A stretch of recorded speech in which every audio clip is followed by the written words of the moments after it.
If you haven't heard about Anchor, it's the easiest way to make a podcast. Let me explain. It's free. There's creation tools that allow you to record and edit your podcast right from your phone or computer. Anchor will distribute your podcast for you so it can be heard on Spotify, Apple Podcast, and many more. You can make money from your podcast with no minimum listenership.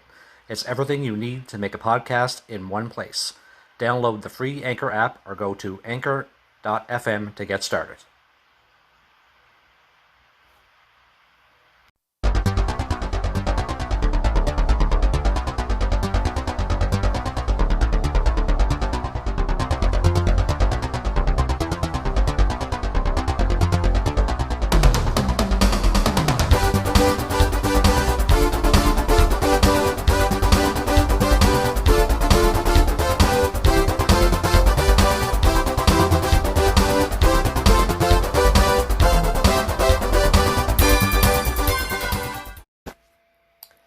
What's up, wrestling fans? Richard Boudreau here. Welcome to a brand new episode of Pro Wrestling Slam for July 27th, 2020 for ProWrestlingSlam.net, putting the pro back in pro wrestling.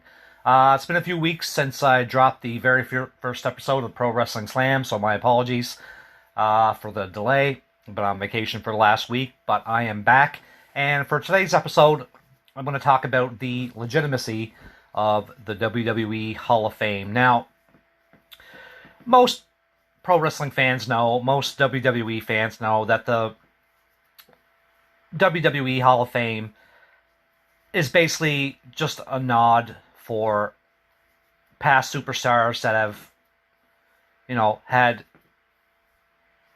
various, varying levels of popularity in the WWE, and they've had, major success in the company as well, whether it be championships or that sort of thing. But, there are some WWE fans, some pro wrestling fans that I think they might take the WWE Hall of Fame a little too seriously, like if it was an actual sports Hall of Fame,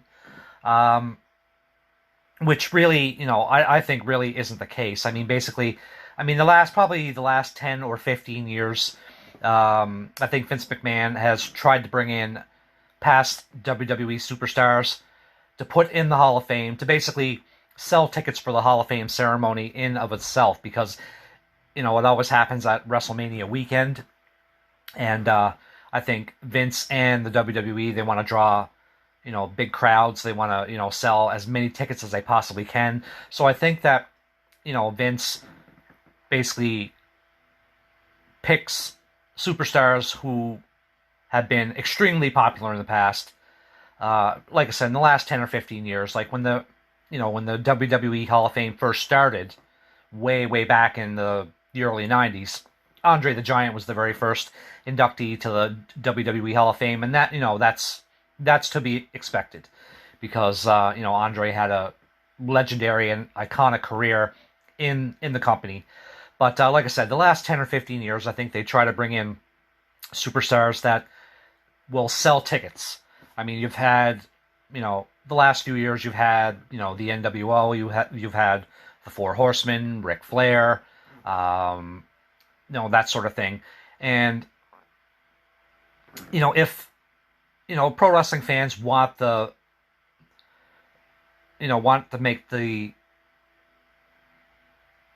the Hall of Fame, if they want to make it a little bit more legitimate, if they think they want to make, they think it's legitimate, then I think that, the WWE should maybe have an actual voting committee. I'm really not sure what Vince McMahon and the company does when it comes to picking WWE superstars for the Hall of Fame. I don't know if there's an actual voting procedure. I really don't think there is. Like I said, I think Vince just basically, not, I'm not going to say draws names out of a hat, because that's really, I really don't think that's the way he does it. I think he just takes a look back at, past superstars that have been extremely successful and have had, very high levels of popularity. But, I think if WWE had like a voting committee, if a certain superstar, after they retired, then they'd have a voting committee and say, this person, you know, we vote two, 3 votes to 2 on, yeah, we'd like to induct this person into the WWE Hall of Fame. And because for most sports Hall of Fames, I mean, there's an actual voting process. There's, like, for example, in the National Hockey League, the minimum waiting period for any NHL hockey player to be even considered for the National Hockey League Hall of Fame is 3 years.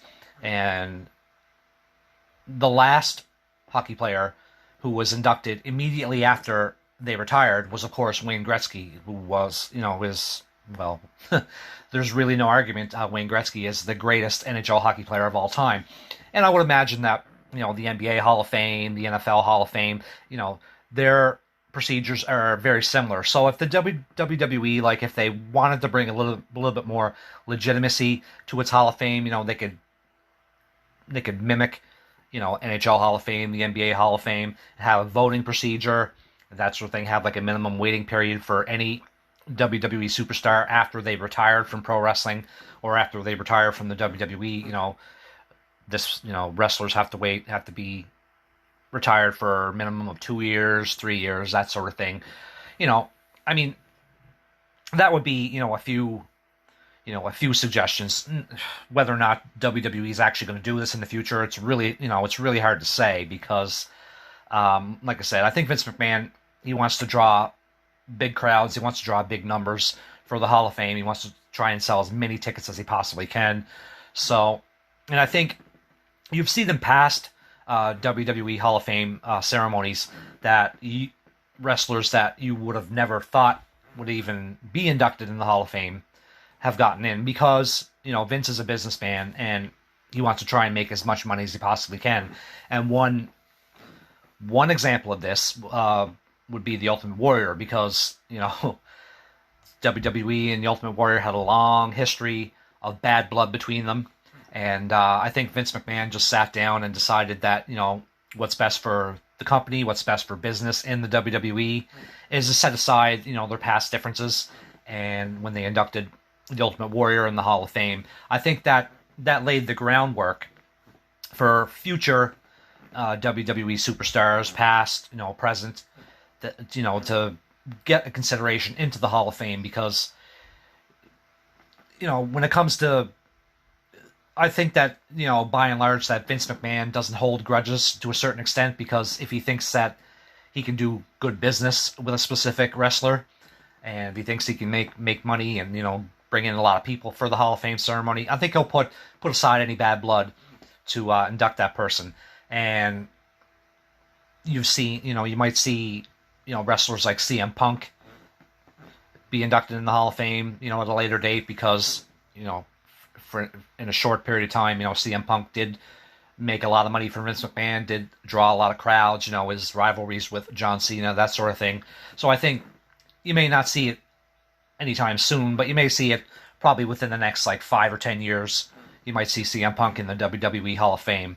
So, I mean, like I said at the top of the episode, the WWE Hall of Fame is basically, it's basically a means for Vince to bring in some extra money for WrestleMania weekend for ticket sales and that sort of thing. I really don't think that WWE Hall of Fame holds any weight when it comes to actual legitimacy in the sports world.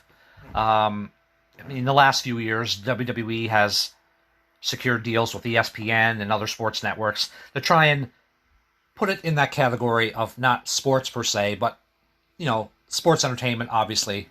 So, I think that, but if they wanted to make it a little more legitimate for the fans that actually think that there's some legitimacy to the WWE Hall of Fame, then they can bring in, like I said, a voting procedure, minimum waiting period, that sort of thing. But, I mean, like I said at the beginning of the episode, I think most wrestling fans, agree and know that WWE Hall of Fame is a means to an end for Vince and the company to bring in some extra dollars for the company. So, well, that's going to do it for episode number 2 of Pro Wrestling Slam.